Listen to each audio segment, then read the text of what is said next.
झारखंड की हेमंत सोरेन सरकार में 20 सूत्री कमेटियों के गठन के बाद से राष्ट्रीय जनता दल के अंदर खलबली मची हुई है और इस खलबली का परिणाम राजधानी रांची से लेकर नई दिल्ली तक पहुंच चुकी है, जहां लालू प्रसाद यादव इस समय स्वास्थ्य लाभ कर रहे हैं। लालू प्रसाद यादव का झारखंड की राजनीति में गहरी दिलचस्पी है और ऐसे में ये कहा जा सकता है कि लालू प्रसाद यादव ने ही महागठबंधन की रूपरेखा रचकर झारखंड में हेमंत सोरेन की सरकार को लाया थी, लेकिन जिस तरह का उन्होंने प्रयास किया था उसका प्रतिफल उनको नहीं मिल पा रहा है। हाल ही में गठित 20 सूत्री कमेटियों के गठन में केवल चतरा जिले में राष्ट्रीय जनता दल के कार्यकर्ताओं को स्थान दिया गया, जिसके बाद से राष्ट्रीय जनता के दल के अंदर खलबली तो मची हुई है। वहीं लालू प्रसाद यादव भी मुख्यमंत्री हेमंत सोरेन से नाराज चल रहे हैं। मुख्यमंत्री हेमंत सोरेन ने जिस तरह से अपने मन हिसाब से बंटवारा किया है, उसके बाद से राष्ट्रीय जनता दल के नेताओं में ही नहीं बल्कि राजद सुप्रीमो लालू प्रसाद यादव के मन में भी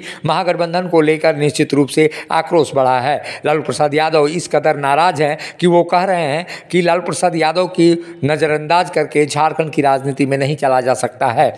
और ऐसे में जब राष्ट्रीय जनता दल का वोट बैंक महागठबंधन में पूरी तरह से शिफ्ट कर गया था और झारखंड आंदोलन के दौरान भी झारखंड मुक्ति मोर्चा ने 19 से अधिक सीटें नहीं जीत पाई थी, उसके बाद अब 30 सीटें जीतकर सत्ता में आई है, तो इसका प्रतिफल यही है कि राष्ट्रीय जनता दल का वोट बैंक कहीं ना कहीं महागठबंधन को लाभ दिलाया है। और यही कारण है कि लालू प्रसाद यादव इन दिनों 20 सूत्री की कमेटियों में राजद नेताओं को स्थान नहीं मिलने के कारण खफा हैं। मुख्यमंत्री हेमंत सोरेन से वो खास रूप से खफा बताए जाते हैं और ऐसे में राज्य की राजनीति आगे क्या करवट लेगी ये नहीं कहा जा सकता, लेकिन फिलहाल राष्ट्रीय जनता दल के सुप्रीमो लालू प्रसाद यादव मुख्यमंत्री हेमंत सोरेन से बातचीत कर अपना वाजिब हक 20 सूत्री कमेटियों सहित अन्य बोर्ड निगमों में भी मांगेंगे।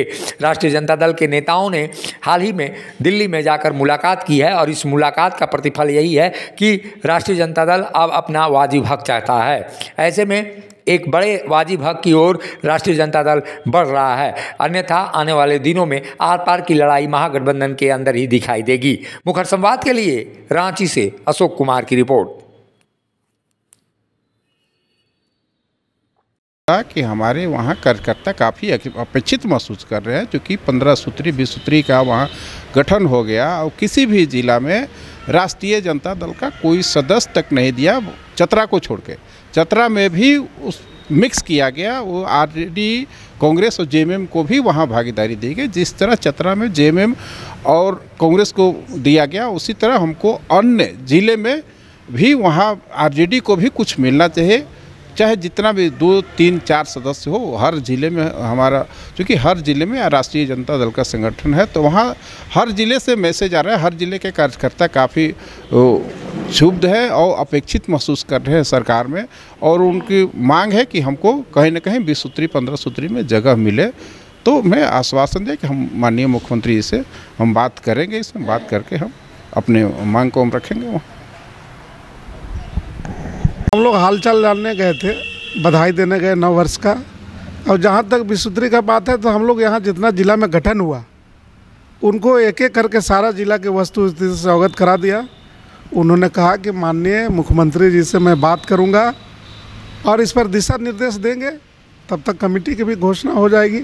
अध्यक्ष बनेंगे तो वो अपना देखेगा, यही उनका कहना था। मुख्यमंत्री से बातचीत करने की बात हुई? हाँ, उन्होंने कहा कि हम बात करके देखते हैं कि क्या स्थिति है, क्यों ऐसा हो रहा है। लालू जी भी नाराज दिख रहे थे? नहीं, नाराजगी और खुश की बात नहीं है। हम लोग वस्तु स्थिति से संगठन के बारे में और 20 सूत्री के बारे में उनको अवगत करा दिया। चूँकि वो माननीय राष्ट्रीय अध्यक्ष हैं हमारे, अवगत कराना हम लोग का कर्तव्य था। हम लोग गए तो उनको अवगत कराए, बाकी निर्णय लेना वो राष्ट्रीय अध्यक्ष है, उनको निर्णय लेना है। उस्ताद, आफत में पड़ी है जान। उस्ताद, उसके हाथ में तलवार है।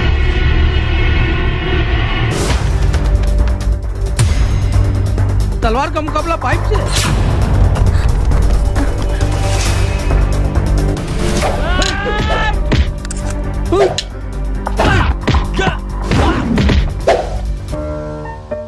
अरे वाह, आप तो हीरो हो। हीरो मैं नहीं, ग्लाइको पाइप है। अरे बॉस का कॉल। हेलो, आज का हेडलाइन क्या है? आज का हेडलाइन तो ग्लाइको पाइप है सर। ग्लाइको पाइप हम चुकाते हैं एक एक बूंद की कीमत। टूटती है आस, जब थकती है सांस, जब रूठते हैं अपने मुंह मोड़ता है जमाना, जब अंगड़ाई लेता है संकल्प फिर बनती है कहानी, बनते हैं अनमिट निशान। देखिए मेरे साथ संघर्ष की दास्तां।